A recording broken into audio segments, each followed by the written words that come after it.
Mr. Klein's Story Time. Hello, my name is Mr. Klein. I've been an elementary school teacher for almost 30 years, and I love reading stories to young people just like you. In fact, I've got a great story that I'd like to share with you right now. So let's get started. Alexander and the Terrible, Horrible, No Good, Very Bad Day.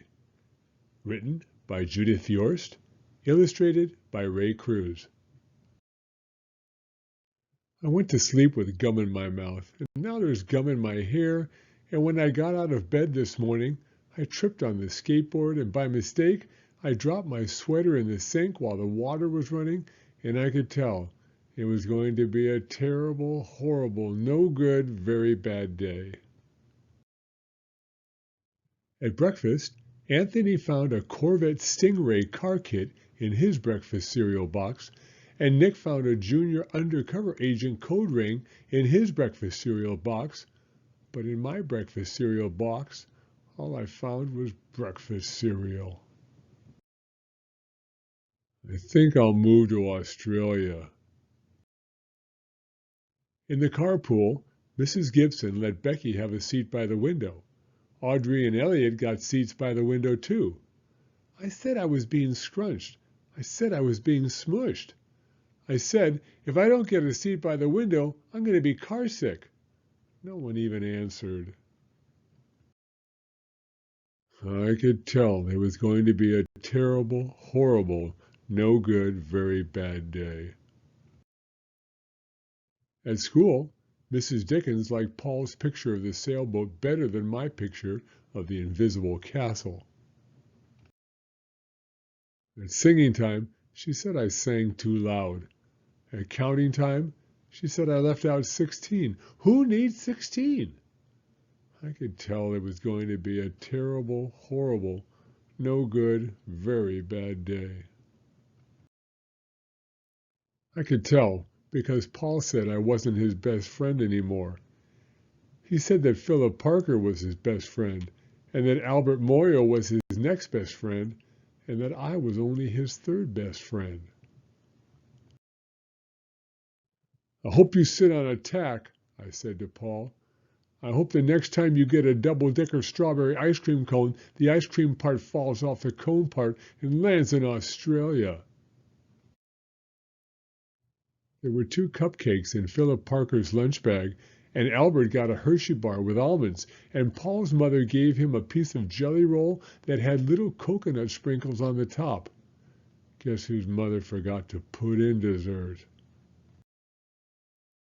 It was a terrible, horrible, no good, very bad day.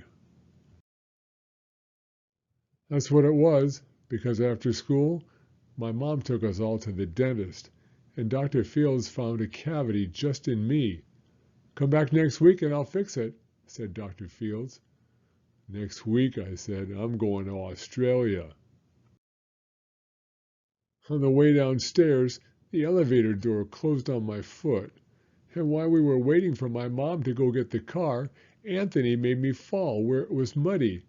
And then when I started crying because of the mud, Nick said I was a crybaby, and while I was punching Nick for saying crybaby, my mom came back with a car and scolded me for being muddy and fighting. I am having a terrible, horrible, no good, very bad day, I told everybody, but no one even answered. So then we went to the shoe store to buy some sneakers. Anthony chose white ones with blue stripes. Nick chose red ones with white stripes. I chose blue ones with red stripes, but then the shoe man said, we're all sold out. They made me buy plain old white ones, but they can't make me wear them.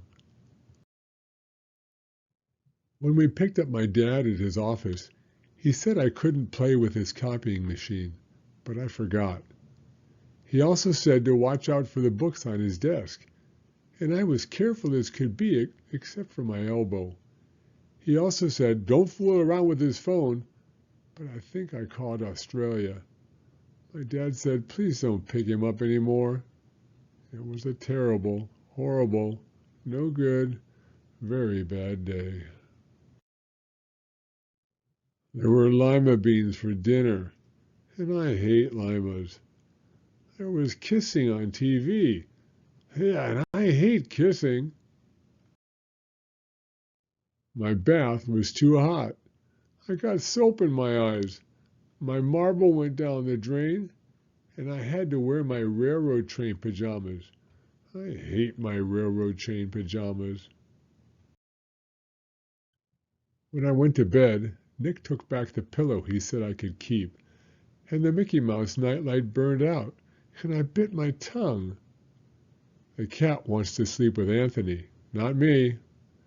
It's been a terrible, horrible, no good, very bad day. My mom says some days are like that. Even in Australia. The end. Thank you for coming to Storytime. If you like this video, please give it a thumbs up. I read new stories every week, so be sure to hit the subscribe button if you'd like to hear another one. Hope to see you again soon.